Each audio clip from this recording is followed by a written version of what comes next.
You know the feeling, that gut punch moment when the floor just drops out from under you. A call from the doctor you never saw coming. A business you poured your heart into suddenly evaporates. A relationship that felt like your entire world comes to a sudden, jarring halt. For me, it was one single email that instantly erased a decade of my work. In that moment, it really felt like the end. It's so easy to feel overwhelmed, lost, and just completely powerless. But here's what I learned in that darkness. The most resilient people don't just react, they have a plan. They don't simply get through a crisis, they use it to come back even stronger. And today, I'm going to share the simple 3-step plan that got me through my own personal earthquake and that you can use to face any unexpected challenge with confidence and come out better on the other side. The very first thing you have to do when disaster strikes is anchor yourself in reality. When a storm hits, your mind wants to descend into chaos. You want to run, you want to fight, you want to pretend it's not real. But you can't navigate a storm if you refuse to even look at the waves. Look, acceptance isn't about being happy with what happened. It's not approval. It's just the act of dropping an anchor to stop yourself from being swept away by the currents of panic and denial. It's about looking at the mess without judgment and just saying, okay, this is where I am right now. So how does that actually work? You take a breath. You let yourself feel the anger, the fear, the despair, but you don't let them drive. Acknowledging those feelings without letting them take over is the first step to robbing them of their power. The goal today isn't to solve everything. The goal is to stop spiraling, to find one single point of stability in the middle of all the chaos. That's your anchor.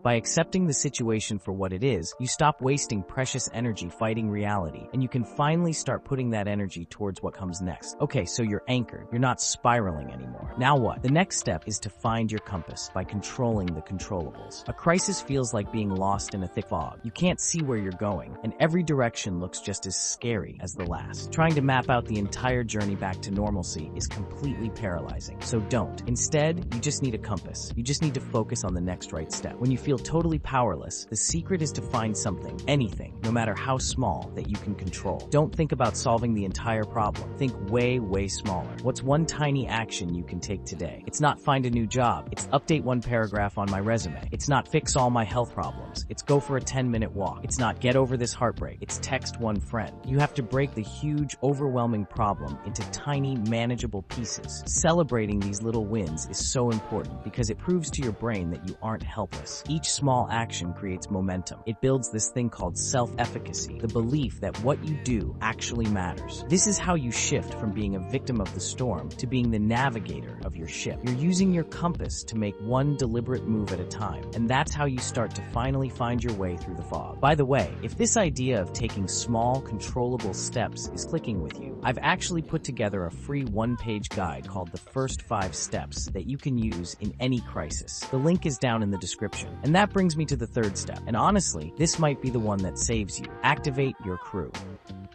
One of the biggest mistakes we make in a crisis is cutting ourselves off. We go into a cave. We think asking for help is a sign of weakness, that we're supposed to be the lone hero who can handle it all. That's a complete myth. Resilience is not a solo sport. It's a team effort. You are not the only person who has ever felt this way. And trying to weather a hurricane without a crew isn't just hard. It's pretty much impossible. Your crew is your support system, your friends, your family, a mentor, a therapist. These are the people who can offer a fresh perspective when you're totally stuck, give you a boost when you want to quit, or just listen without judgment. Reaching out and being specific about what you need can change everything. Sometimes you just need an ear. Other times you might need actual practical help. Think about people like J.K. Rowling, who was living on government benefits as a single mother while writing the first Harry Potter. Or think of Bethany Hamilton, who got back on her surfboard just a month after a shark attack because her family, friends, and faith community rallied around her. Their stories are inspiring, but they didn't do it alone. Activating your crew is a sign of true strength. It's you, the captain, realizing you need all hands on deck to get through the storm. So the next time your world gets flipped upside down, don't let the panic take over. Just remember the plan. First, anchor yourself in reality. Stop fighting the waves and get your feet on solid ground. Second, find your compass. Zoom in and focus only on the next small thing you can control. And third, activate your crew. You are so much stronger with your people, so don't ever be afraid to ask for help.